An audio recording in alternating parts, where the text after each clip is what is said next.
सभी को राधे राधे। आज हम इस वीडियो में जानेंगे कि हमारे हथेली में धन की स्थिति क्या रहेगी। क्या हम अच्छा खासा धन कमा पाएंगे, हमारी उन्नति हो पाएगी। साथ ही में ये भय सभी को बना रहता है कि हमारी आयु कितनी है, हमारी मृत्यु कब होगी। ज्ञान के बारे में जानेंगे, विद्या के बारे में जानेंगे, किस फील्ड में जाना है, कौन सा कार्य करना है तो सफलता प्राप्त होगी। कई विद्यार्थियों को बहुत ज़्यादा प्रश्न होता है कि हम किस फील्ड में जाएं, कौन सी तैयारी करें, उसके बारे में जानेंगे। और मृत्यु के बारे में जानेंगे कि हमारे मृत्यु तो निश्चित है, सभी की होनी है, लेकिन कैसे होगी मृत्यु।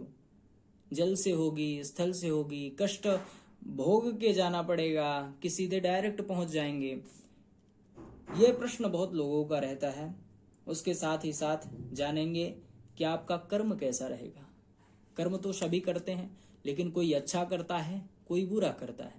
तो आप कैसे कर्म करेंगे।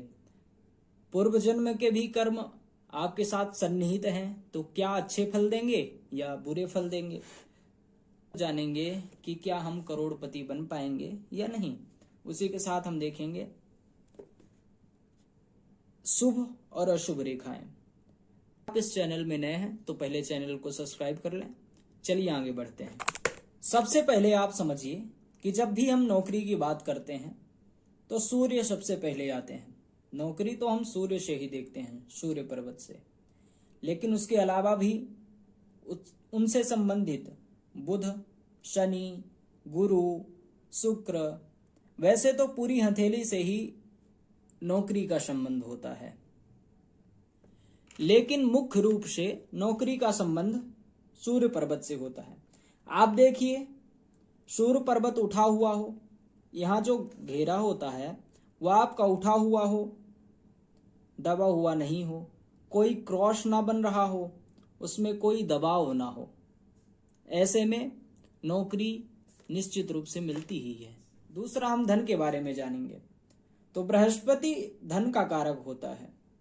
ये आपको धन प्रदान करेंगे, लेकिन ये धन तभी होगा जब आपके गुरु पर्वत पर कोई क्रॉस ना हो, गुरु पर्वत उठा हो। आयु रेखा, अब हम जानेंगे आयु। तो आयु रेखा में आपके ऐसे कोई निशान बन जाए, जैसे यहाँ पर हथेली पर बना हुआ है, तो ऐसे में जिस वर्ष जिस उम्र पर ये निशान बन रहा है उसमें कुछ ना कुछ परेशानियां होती हैं।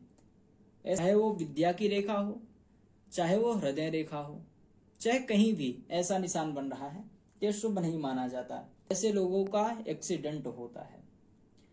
अब हम जानेंगे व्यापार के बारे में। ये व्यापार का क्षेत्र होता है, ये दबा हुआ है, कोई क्रॉस है तो व्यापार अच्छा नहीं चलता। ये अगर उठा हुआ है, कोई मछली का आकार बन रहा है, त्रिभुज बन रहा है, तो ऐसे लोग करोड़पति बनते हैं। अब हम कर्म पे जाएंगे। जैसी पितृ रेखा रहेगी वैसे हमारे कर्म रहेंगे। पूर्व जन्म में भी कुछ अंश हमारे आकर मिल जाते हैं, वही हमें कर्मानुसार फल देते हैं। ठीक है। उसी के साथ साथ हम मृत्यु के बारे में जानते हैं। मृत्यु, अगर ये चारों उंगलियों पे ऐसा क्रॉस बना है तो ऐसे जातकों की मृत्यु जल से होती है। ये जो भाग्य रेखा है, यहाँ से निकलकर जिस पर्वत में जाती है वो व्यक्ति उसी क्षेत्र में आगे बढ़ता है। जैसे गुरु पर्वत पर जाएगी तो टीचर बनेगा, शनि पर्वत पर जाएगी तो जज बनेंगे, सूर्य पर्वत तक जाती है तो IAS PCS बनते हैं, और बुध पर्वत तक जाती है तो टेक्निकल कुछ बन जाते हैं। यहीं पर भाग्य रेखा शुक्र पर्वत पर चली जाए तो ऐसे लोग एक्ट्रेस होते हैं, हीरो बनते हैं। चंद्रमा में चली जाए तो ये जलीय स्तर पे काम करते हैं, जैसे नेवी आदि में होते हैं। यहीं पर भाग्य रेखा मंगल पर्वत पर चली जाए, यहीं पर भाग्य रेखा मंगल पर्वत पर चली जाए तो ऐसे लोग पुलिस कर्मी होते हैं।